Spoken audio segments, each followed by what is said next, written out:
1, 2, and 3, and away we go. Hello, everyone. It is us, your smelliest friends, Tom and Galen, and we are here to deliver your 15 minutes of FUME. Will you accept the charges?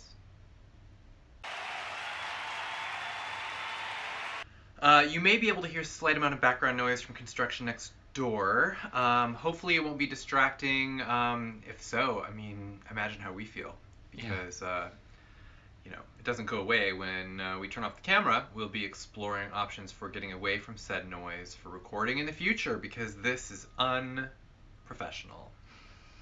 It's just what we got. Fortunately, it'll be a very short video today because we are smelling perfumes from the Sugar-Plum tree. This is from Yule. It's still Yuling. It's still happening. It's winter. Not everyone lives in SoCal like us, where, we're basically having spring weather. I saw hibiscus on my bike ride this morning. Oh, did you say hello? No, I'm trying to stay in a Yule state of mind, Hibiscus. Bye, biscus. Sorry.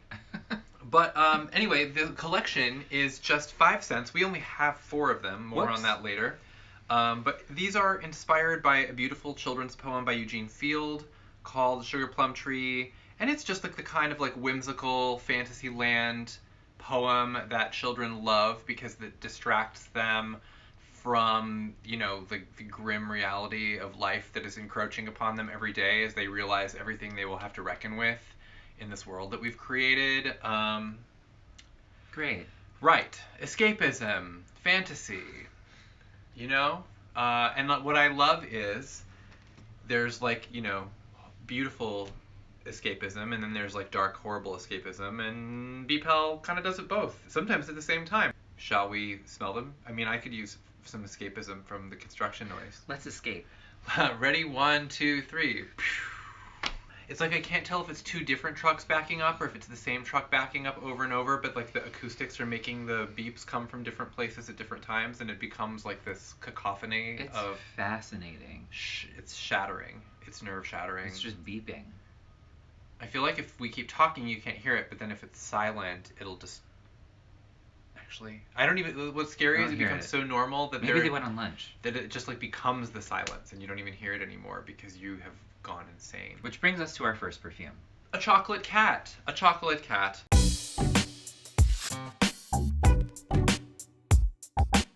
What? It's mentioned in the poem, which I'm not going to, read to you, but it says... Tell me about this chocolate cat. Up in that tree sits a chocolate cat. Okay. And a gingerbread dog prowls below. More on the dog later.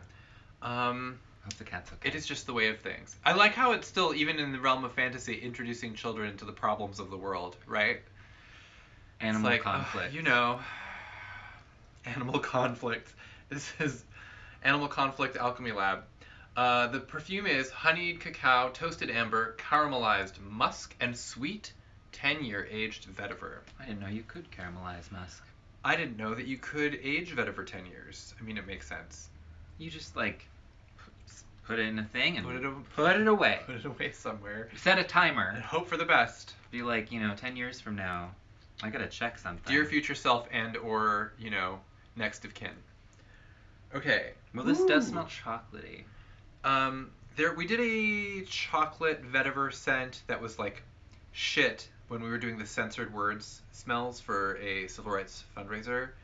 And this really reminds me of that in the best way. Honey Fascinating. cacao, I'm almost amber. smelling a weird, this may sound crazy, but a weird anise note almost, but I think that's just my brain. I don't think it's in there. I think that's your brain. I wonder.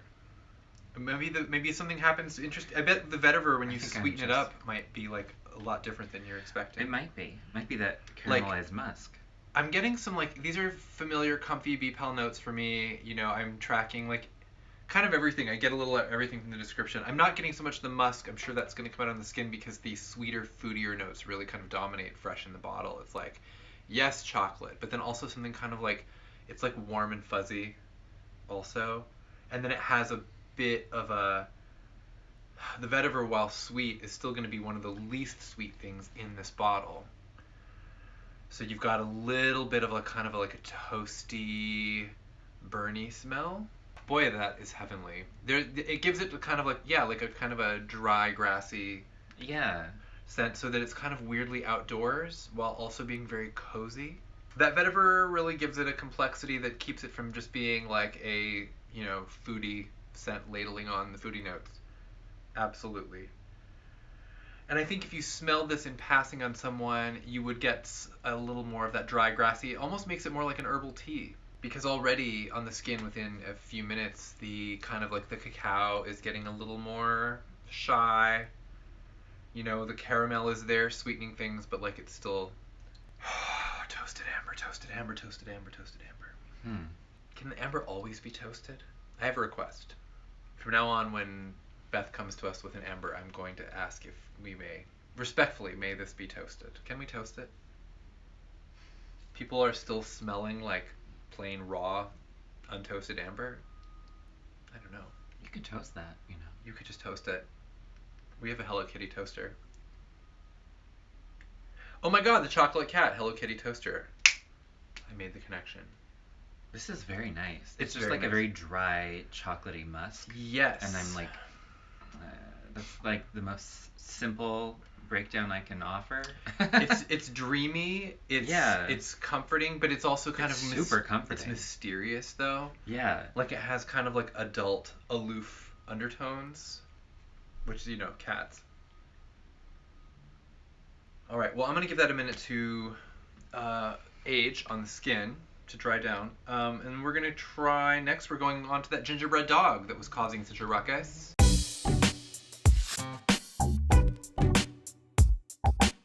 First of all, who is letting their gingerbread dog off the leash? This is not, Can you please, keep things in order? Yeah. The cat is scared. Ooh, okay. Sorry, I didn't even read it. Gingerbread and coconut bark with sugared pecan, clove, and saffron. I feel like this is speaking directly. It's like firing arrows directly to our pleasure centers. This sounds interesting. You ready? Yes. Gingerbread, coconut bark, sugared pecan, clove, saffron.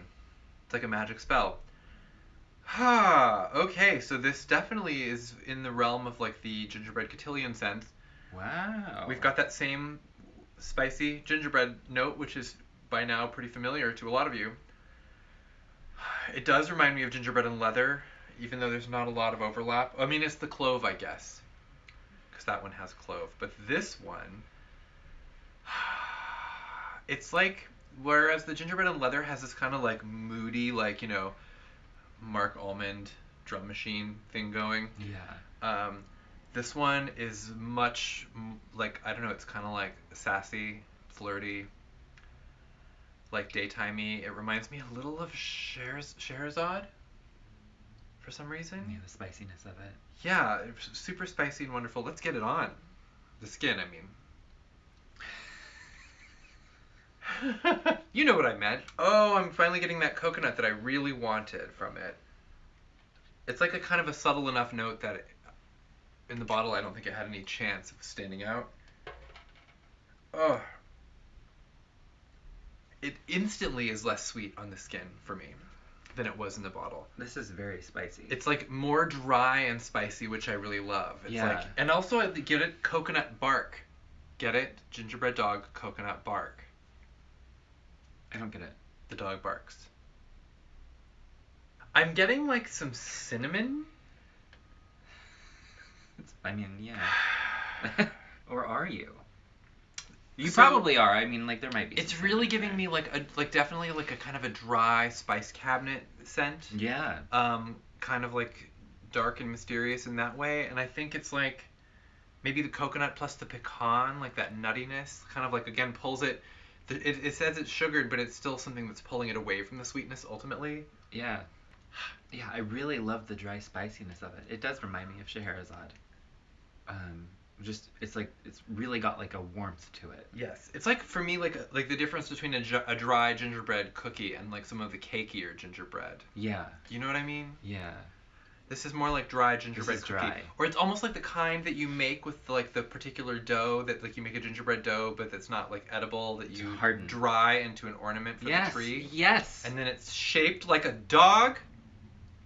That's it. That's what we're working with. That's what I'm thinking. The next one we have is, it says it should be sort of self-explanatory. Marshmallows, gumdrops, and peppermint canes. I wonder what's in it.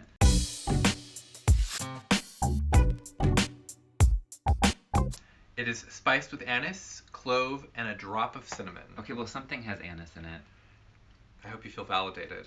I do. I mean, like, at least I'll know I'm smelling it in this. Not crazy with this one.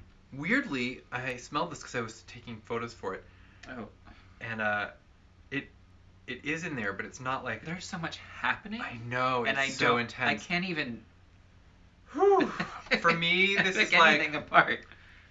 So right in the bottle, it's like old-fashioned general store, where it's like you're selling fabric and molasses and like, you know, gumdrops and notions. Like that old clove gum. Yeah, like all of these different things in just like buckets with like scoops, you know? Oh my god, this is so... I need a moment. It's to breathe. amazing. It reminds me of going to... Whoa! Like trading posts in Montana on trips when I was a kid, you know, where it's just like all of these old smells.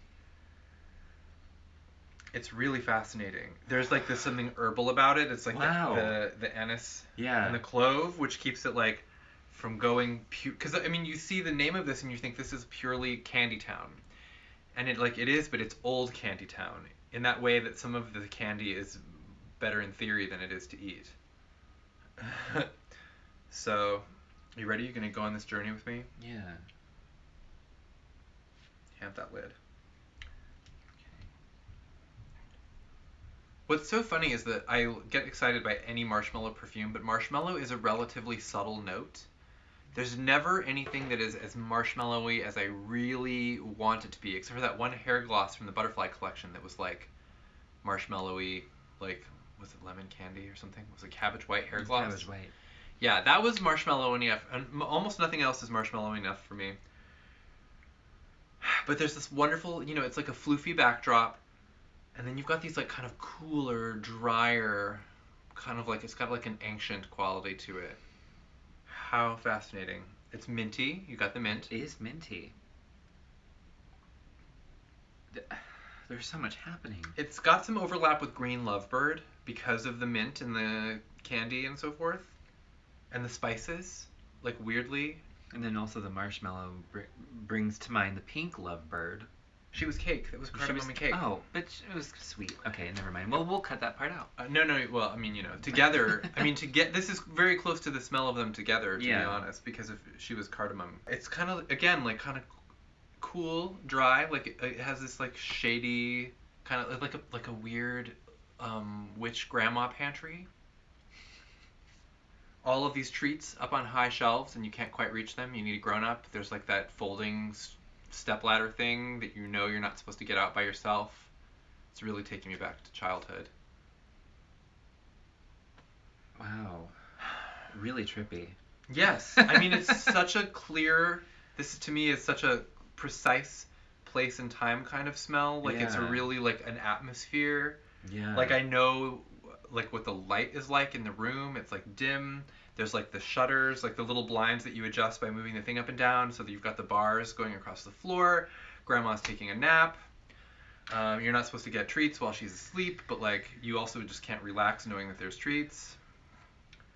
Like, how long is she gonna be asleep? I might have time.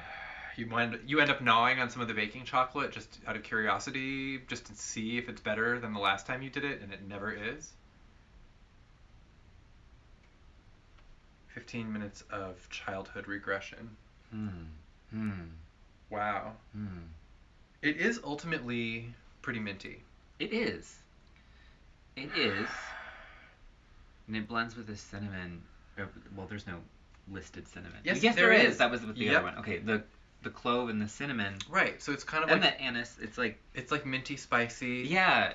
It's interesting more how so those notes paired together. Right. Like more so than like a sugary candy fantasy scent. It is fascinating to me how these... I talked earlier on about the escapism, and these are all really kind of earthy.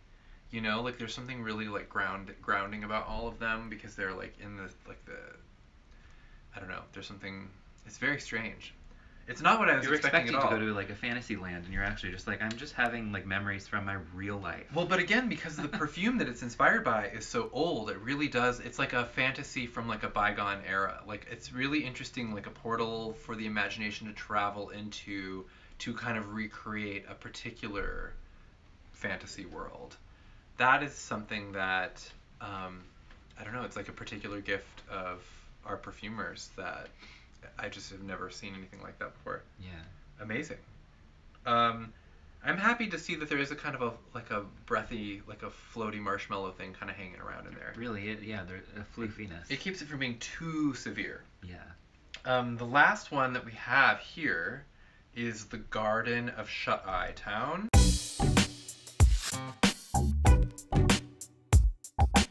I keep forgetting the name of it, and I was like jokingly calling it like Sleepy Town Express. I was like, whatever the Sleepy Town one. Yeah. Shut-Eye Town, I'm close. A vast midnight sea of lavender twined with passion flower, breeze-touched sways of wisteria, lemon balm, cowslip, poppy, and star sparkles of chamomile. I've really wanted to wear this one to bed, and I haven't yet because I feel I'm a little nervous of just like how bombastic it'll be. I haven't tried it on yet, so this is a good. Well, we're gonna find out right now. Because I'm like, is passion flower gonna be like really insane for me to sleep to? Wait, I want to sleep with the passion flower.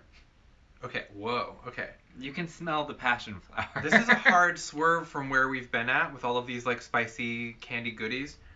This is like floral. But it's funny because the chamomile and the lavender, herbal. it's like pulling it still into like the kind of dry, yes, like tea shop, general store situation. I'm definitely getting the lavender, definitely getting the chamomile. A lot of the rest of this I can't really tease apart yet. Wow. Oh, so this is definitely a more florally lavender than you would normally go to sleep with, I say, knowing you. Yeah. It's the kind of like thing this. that there's something about it that would like makes me, it's like relaxing, but it doesn't make me feel sleepy. There's a dreaminess to it for sure. It's the kind of thing I would like to stay awake for, I believe, and enjoy. It's like a really nice like dry lavender, but not that creamy lavender that I am always hunting. This is like definitely because of the other flowers, the wisteria and the passion flower, is like going into like a floral direction. Yeah. Whew. Really? Also, weirdly, like the passion flower, I think, is like kind of just like the weird anchor point of all these notes, like because it's strong, so it's just kind of like everything's kind of blending with it. But I feel like the passion flower is really like the standing point. I'm having a harder time picking it out. I think this might be your nose picking up where mine cannot. It's like I can go. smell the lavender and the passion flower very strong simultaneously. So that's why I'm kind of like, is it the combination? I mean, you have heightened senses. You can see ghosts. Wow. Like Paranorman. What's funny is the first thing that I'm smelling is the soap on your skin. Oh. That's fascinating. I mean, you want to smell on mine? It smells really different.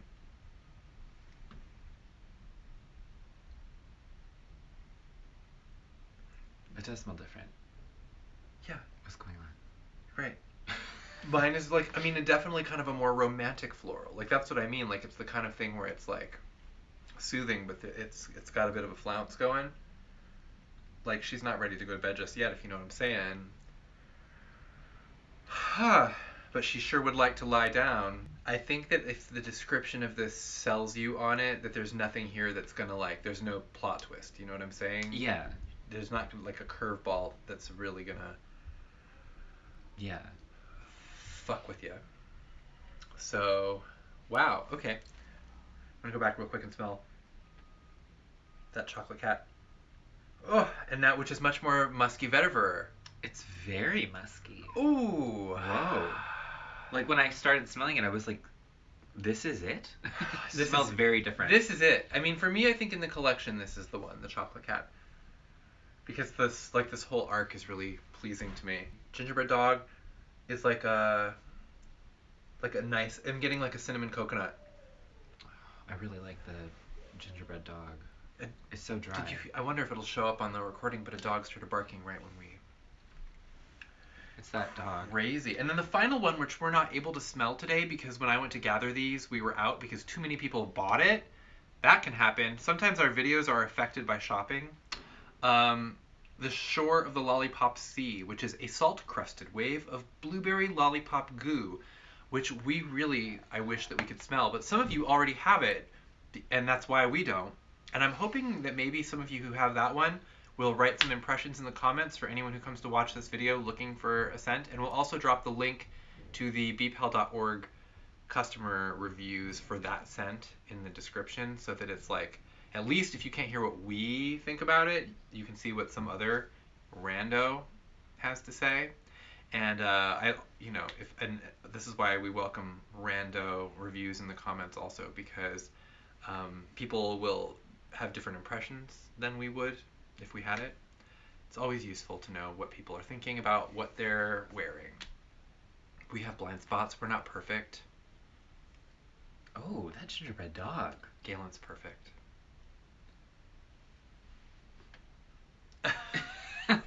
Oh. So that's literally all the time we have. I mean, that's all the perfumes that we have. We're going to record more this week to get into an evening with the spirits. And we have some fogs to sniff. So more from us in the near future. Of course, now it's at the end of the video and the trucks have stopped beeping. So we should just erase this and start over. Okay. Here, smell this. Smell Okay. it. Lavender. Where's my nap time? You found Oh, it? it's Okay. so much more lavendery on you, and I'm like really emping the passion flower. I'm like having a full like lavender. What's going on lavender with me? floral bath bomb right now. Some hair issues. Going to sleep. Okay. I wonder how long we could just sleep and people would just watch. This is just us in the garden of Sleepy Town Express. The garden. That's not of what it's called. Sleepy Town. It's all aboard the Sleepy Town Express. That sounds like a euthanasia capsule. Well, on that note, it's been wonderful visiting, and we will be back soon. Yes. Smell you later.